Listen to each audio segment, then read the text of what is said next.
The Caribbean, a region synonymous with tranquility, tourism, and trade. Its blue waters are the lifeblood for nations built on connection and commerce.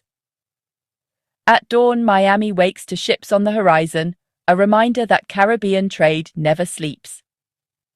Across the Gulf of Paria, cranes rise over skylines where commerce meets contested waters. Streets open for business as shopkeepers lift shutters, economies breathing with the tide.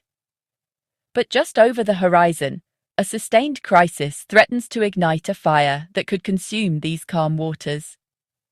Hospitals strain under shortages, corridors dim and equipment idle. A crisis echoing beyond borders. In Venezuela, a nation rich in oil and broken by turmoil, the question is no longer if change will come, but how. Parades showcase military power, armored columns and missile brigades projecting resolve.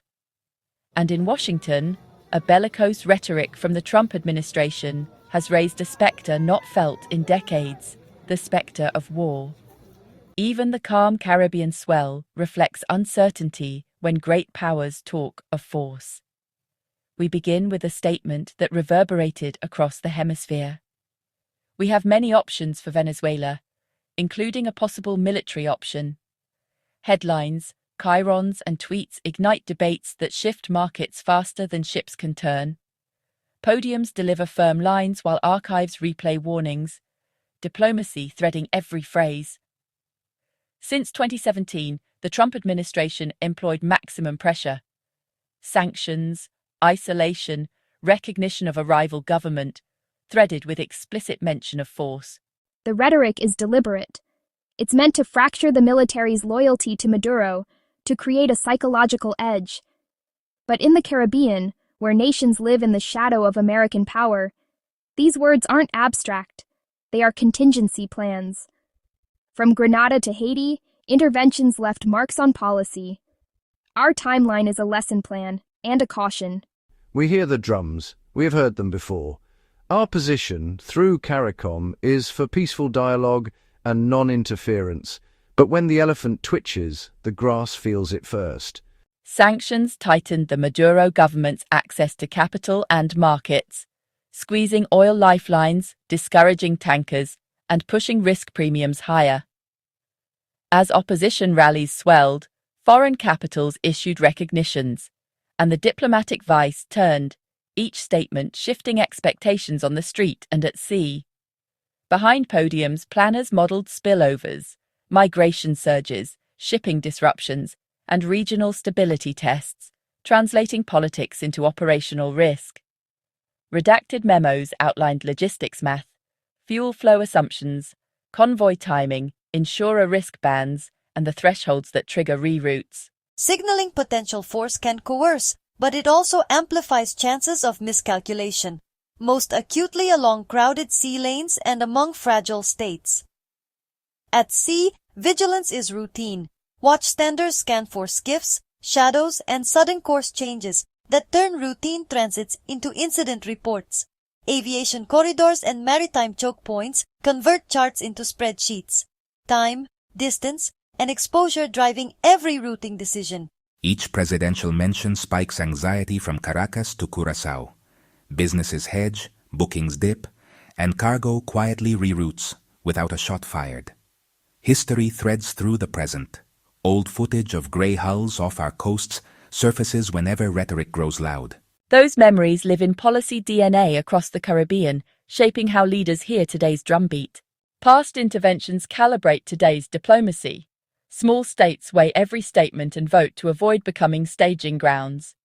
Communiques and cables repeat the same lesson.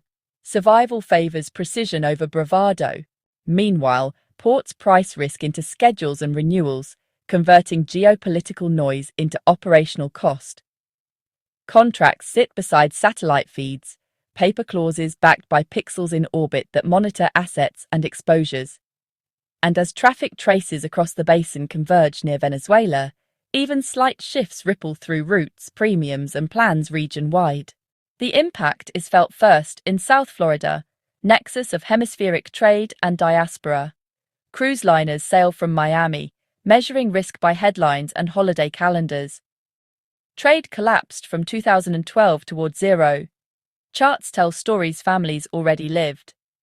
Bakeries and arepa shops adapt. Flags on the wall, fewer deliveries at dawn. My business was 80% with Venezuela a decade ago.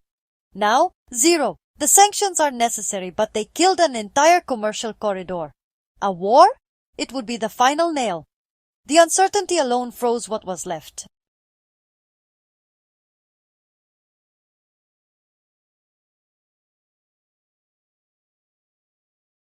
At the quay, forklifts sit quiet. Invoices age while pallets gather dust. Florida's economy adapts, but even diversified markets wobble when shipping insurance and fuel prices spike from regional tension. Security screens slow flows, spreading delays through warehouses and checkout lines. Energy markets feel tremors through refined product routing and risk premia. Operations dashboards light up with alerts. ETAs slip, routes recalc, phones ring non-stop. War risk tables rise from routine to red zones. Premiums echo through grocery aisles. Transit times extend. Customers cancel. A headline in Washington becomes a returned cart in Kendall. At the airport, wide bodies load under amber apron lights. Ground crews stage pallets while manifests shuffle. One delayed leg can unwind a week of promises. Freight still moves, but slower and costlier.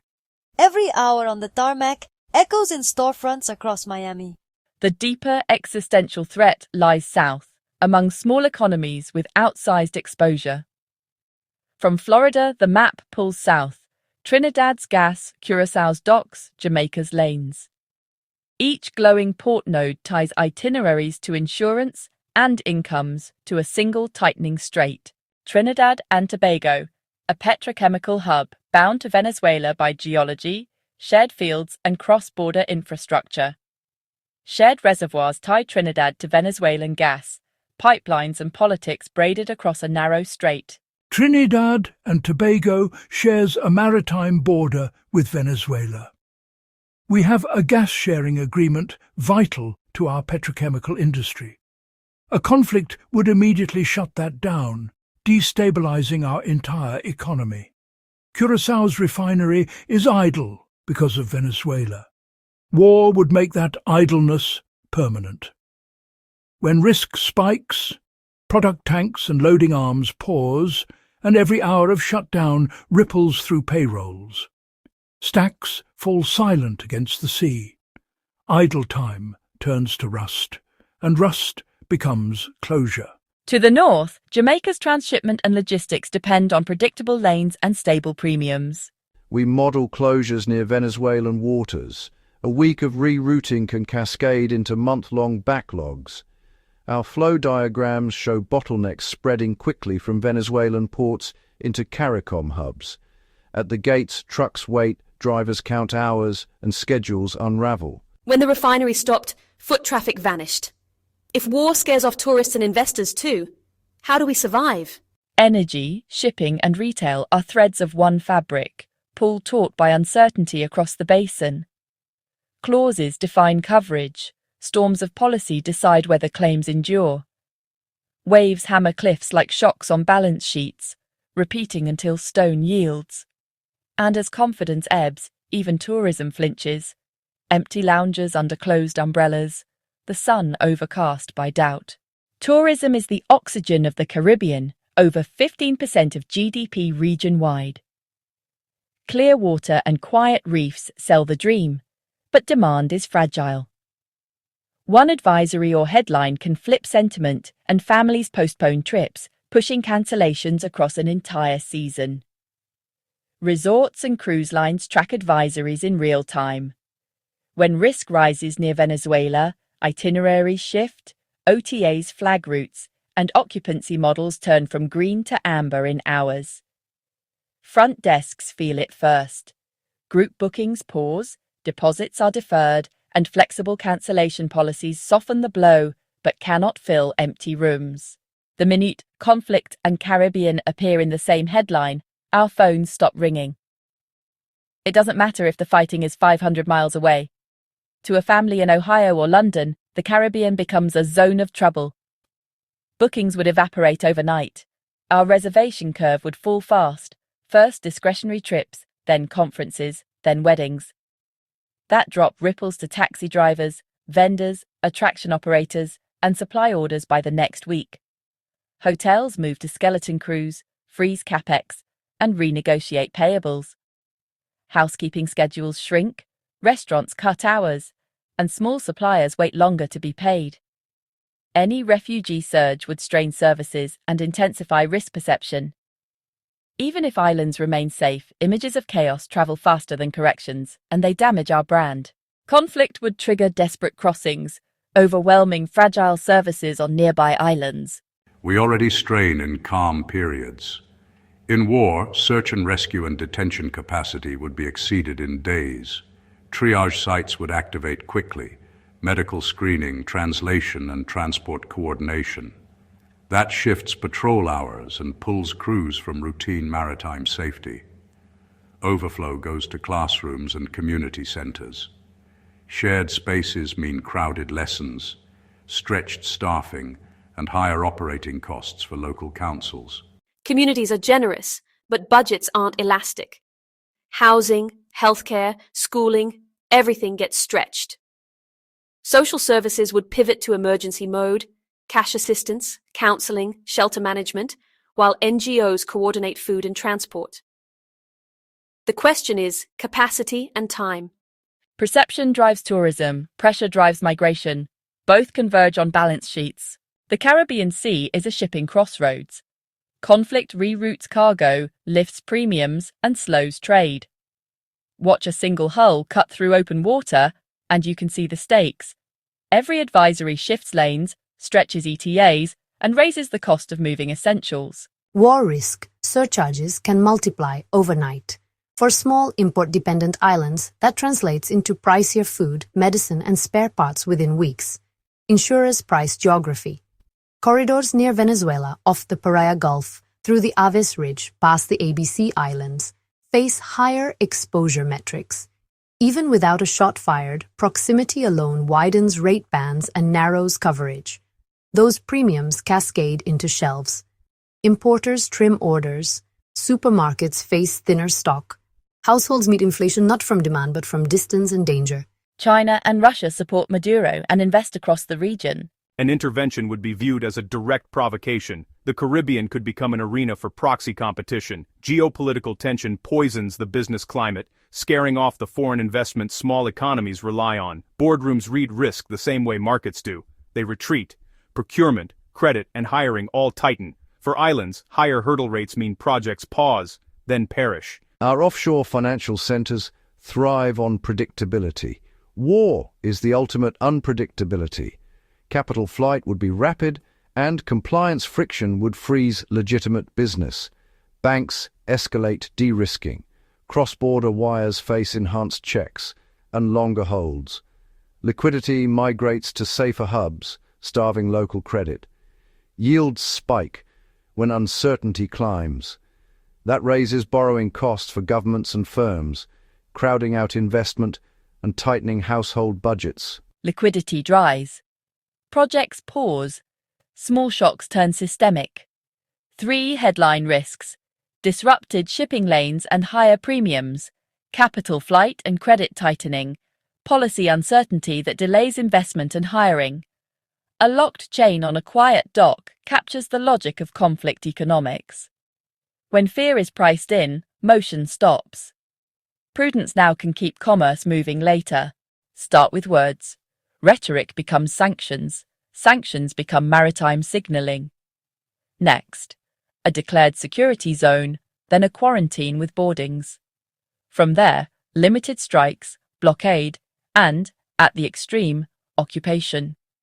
At every branch, miscalculation can skip rungs. De-escalation windows narrow with each move. Even a quarantine raises insurance, delays cargo, and invites challenge. A naval quarantine around the Gulf of Paria means escorts shadowing tankers, radio hails, and inspections. AIS goes dark, close approaches raise collision risk, and any aggressive turn can be read as hostile. Premiums jump, Prudent masters divert toward Curaçao and Jamaica. The next rung is a show of force or limited strike. Airfields, radar, or coastal batteries, paired with temporary airspace closures and NOTAMs. Shipping lanes constrict. Aviation corridors shift south and west.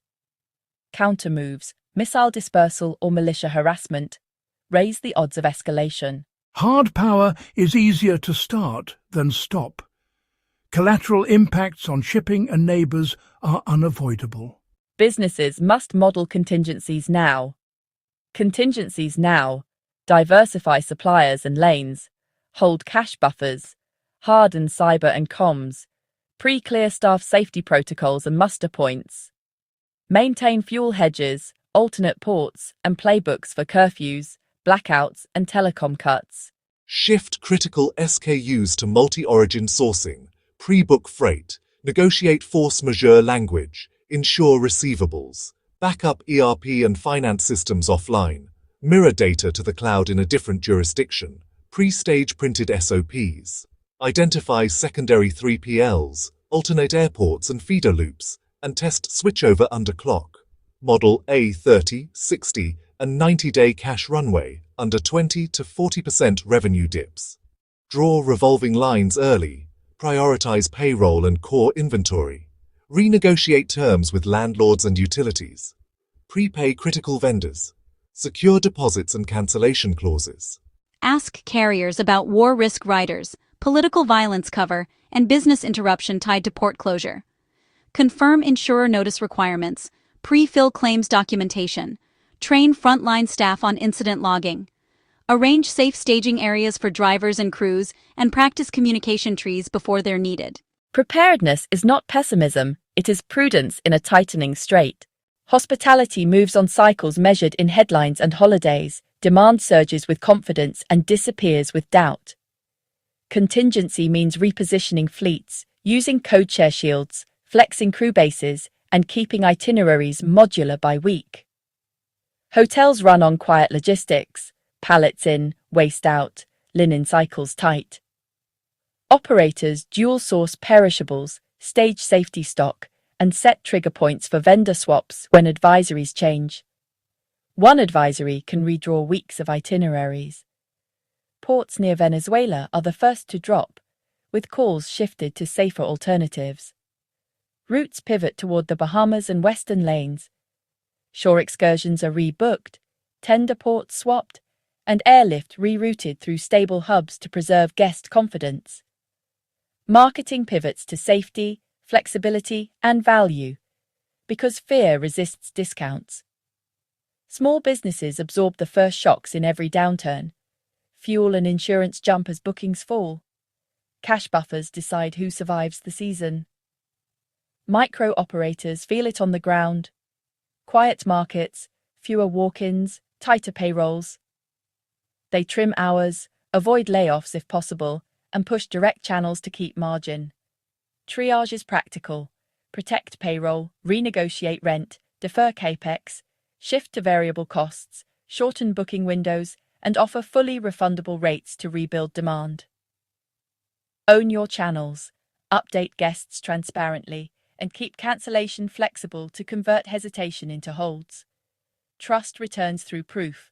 Calm scenes, clear policies, duty of care briefings, easy rebooking, and loyalty credits that reward patience. Resilience is built in the lulls between storms. Use the lull to drill. Crisis comms trees, vendor MOUs, surge staffing pools, and mutual aid links with ports and airports. Measure readiness like occupancy, because when risk rises, only practiced plans hold. Natural gas feeds fertilizers, methanol, and plastics. Profit chains tied to Venezuelan molecules that power factories and exports. To blunt supply shocks, firms lock forward contracts, add dual fuel capability, and carry inventory buffers sized to disruption scenarios. We weigh LNG spot versus pipeline and imported methanol, scoring price volatility, lead time, sanctions exposure, and transport risk before committing. At the terminal, redundancy matters. Pre-inspected seals, spare hoses and loading arms, and practiced shutdown drills keep cargo moving safely. Logistics absorbs risk with visibility and options, alternate routes, flexible windows and honest ETAs. We pre-book lift with multiple carriers, shift to smaller feeders when needed, and stage safety stock inland away from choke points. Manufacturing continuity means dual suppliers, batch resizing to stretch inputs, QA holds for rework, and using maintenance windows to protect uptime. We diversify ports by berth depth, crane count, and risk score, pre-identifying surge terminals if Venezuelan lanes tighten. Regional pooling, shared warehouses, consolidated buys, and pooled insurance gives SMEs leverage and cushions unit costs. Resilience is redundancy by design, dual carriers, mirrored data, secondary gateways, and daylight transits when tensions rise. Dashboards track dwell time, SLA adherence, and war risk alerts. Daily stand-ups align ops, finance, and compliance on go-no-go decisions. We front-load berths, tighten curfews, and sequence priority cargo first, small schedule shifts that prevent big losses. Compliance readiness matters. Pre-cleared docs, entity screening, end-use certificates, and brokers briefed on evolving sanctions lists. Efficiency lowers exposure. Energy audits, backup power, and fuel switch plans keep lines running when geopolitics spike prices. Coordination can blunt shocks and signal stability. We synchronize advisories, pool procurement, and present a unified front to insurers and lenders. Collective tenders unlock volume discounts that stabilize prices and secure supply. Maritime domain awareness and search and rescue protocols are harmonized to handle potential refugee surges. Financing contingencies include emergency credit lines and war risk guarantees. Public-private task forces meet routinely to align SMEs and multinationals on operations and messaging. We lobby for targeted relief, expedited customs for essentials, and clear communications to tourists. Toolkits standardize traveller FAQs, port status pages, and refund policies across the region. Safety nets, cash transfers and payroll support keep temporary shocks from becoming permanent closures. Crisis briefings with interpreters, consistent facts, and clear timelines reduce rumour and reassure markets. Community forums sustain trust. Officials listen, clarify, and update in plain language. Unity and transparency lower fear premiums. Calm coordination signals resilience and buys time for diplomacy to work. Trinidad.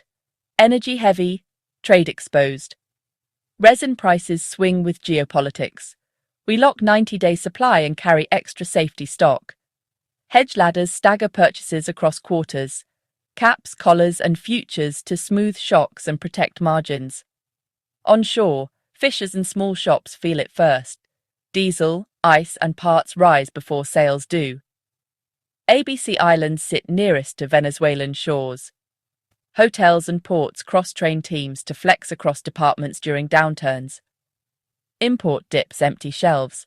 Markets trim SKUs, extend reorder cycles, and renegotiate terms. Operations escalate to level 2, coordinate with coastguards, and add AIS geofences near Venezuelan waters.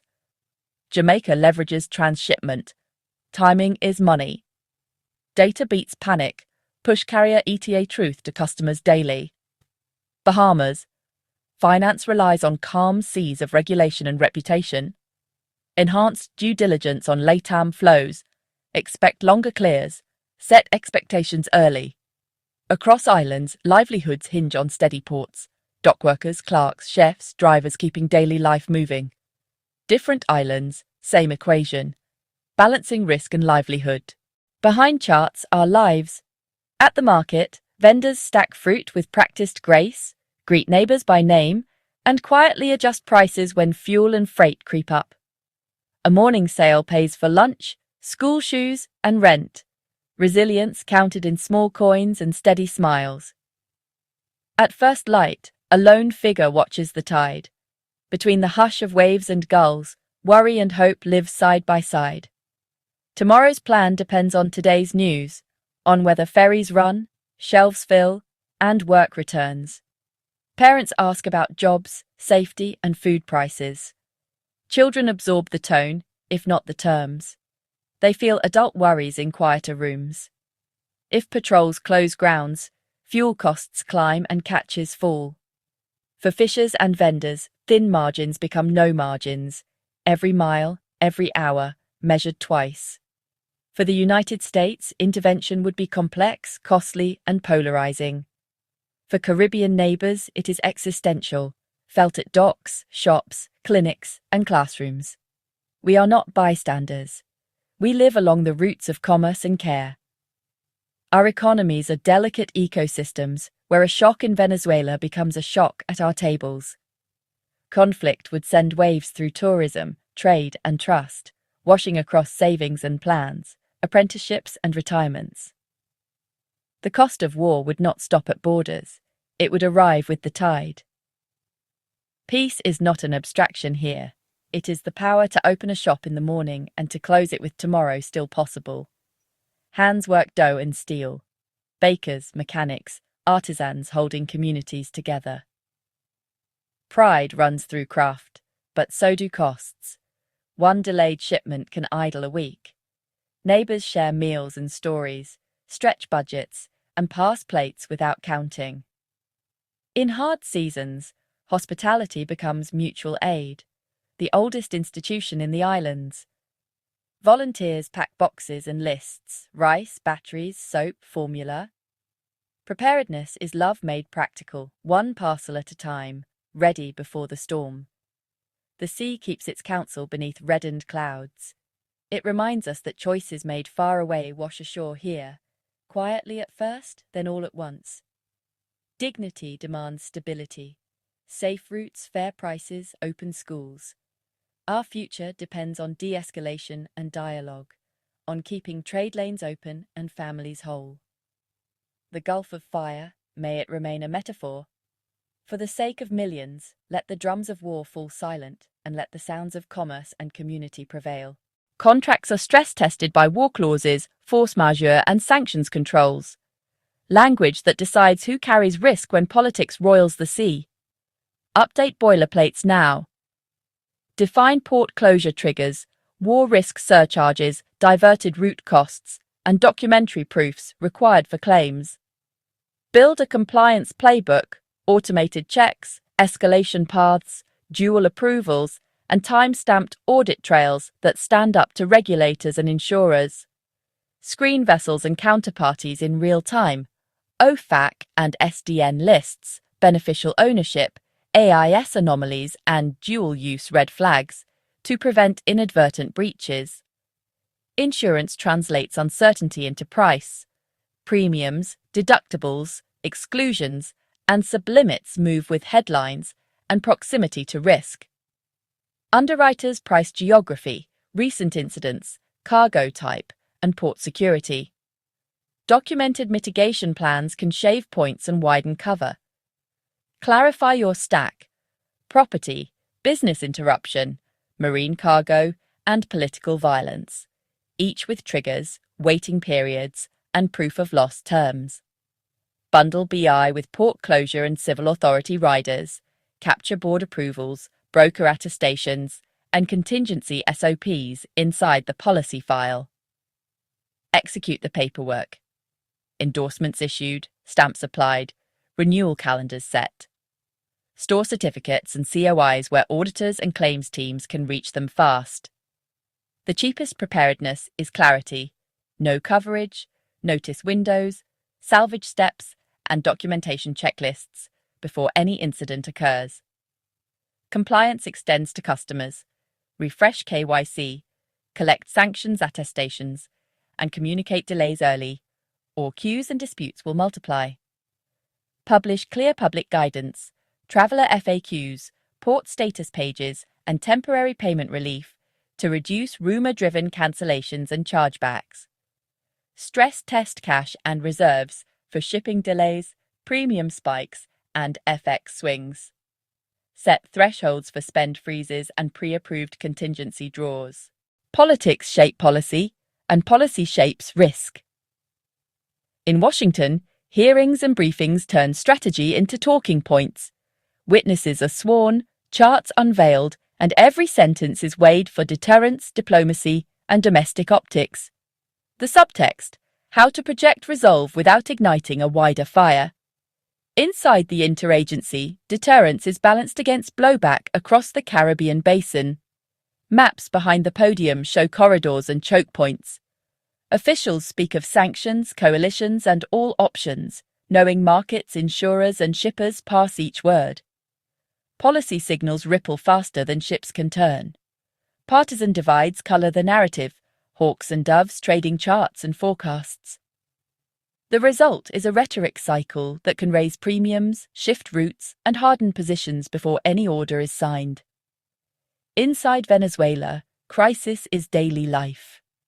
Blackouts, queues, and thin shelves define the routine. Families adapt by candlelight, weighing risk, rationing fuel, and watching headlines that may tighten borders or close lifelines overnight. War risk would worsen shortages, accelerate flight, and complicate any peaceful transition. Years of underinvestment show in corroded pumps and leaking valves. Infrastructure fragility makes recovery slower, costlier, and more vulnerable to shocks from sanctions or conflict. Tactical maps trace oil, fuel, and migration routes toward the Caribbean and beyond. Each arrow implies decisions for navies, insurers, and port authorities, lines that could become lifelines or flashpoints. Smuggling networks, armed groups, and porous borders turn spillovers from theory into risk planning. Distant capitals debate, local grids flicker. In both Washington and Caracas, the uncertainty is visible. Press rooms lit bright, apartment windows dim, and people on the ground brace for the next announcement. Two realities linked by tides and trade winds, and by choices made in distant rooms. What can Caribbean businesses do now? Start with a clear playbook. Inventory cash, fuel, and food buffers. Confirm secondary suppliers outside the basin and pre-negotiate lift on alternative lanes. Backup data and contacts offline. Assign a crisis cell with defined thresholds and duties. Keep a template for customer updates, bilingual and calm. Map who you depend on and who depends on you. Practice the plan before you need it. Map suppliers beyond the basin. Negotiate war risk clauses early. Share real-time ETAs with customers every day. Ready. Together. Open the doors with purpose. Brief the team. Call top customers first, then suppliers. Document disruptions and keep receipts, timestamps and photos for insurance. Rotate staff to prevent burnout. Support neighbours. Lend forklifts, cold storage, or bandwidth where you can. Small acts compound into community resilience. Routine becomes reassurance, and reassurance keeps commerce alive. Trade, tourism, and trust. These are the true security guarantees of the Caribbean. Stability is not passive. It is managed every morning by shopkeepers and stevedores, skippers and clerks. It is built by accurate information, fair policies, and quiet competence. When rumours rise, answer with facts. When costs rise, answer with efficiency. When fear rises, answer with empathy. Our region has weathered storms of wind and storms of politics. We endure by acting early, speaking clearly, and standing together. Onward. Choose calm. Your checklist. Protect people first. Guard liquidity. Diversify lanes and fuels. Confirm coverage. Communicate early. Repeat often. Document everything. Partner with competitors when it protects jobs. Keep training. Keep improving. Keep faith with your community. The Caribbean's strength is not measured only in GDP or cargo tonnage. It is measured in how we show up when tides turn, how we keep crews paid, keep shelves stocked, and keep guests, patients, and families safe. It is measured in port captains who reroute at dusk and bakers who rise at 4, in accountants who stretch days to meet payroll, and teachers who steady anxious classrooms, in coastguards who pull strangers from rough water, and volunteers who sort boxes until midnight. We cannot mute the winds beyond our shores, but we can trim our sails with skill. We can reduce exposure without reducing ambition. We can insist on diplomacy while preparing for disruption. If rhetoric heats, we cool our processes. If costs spike, we widen options. If headlines shout, we speak plainly to those we serve. Choosing stability is choosing each other. Business owners, workers, officials, and visitors, linked by ferries, flights, and shared horizons. Let the sea be busy with commerce, not conflict. Let piers echo with work, not worry. May wisdom prevail in distant rooms, and may our islands continue to trade, teach, heal, and welcome. The Gulf of Fire will remain a warning, not a fate, if we act with prudence and solidarity, today and every day that follows.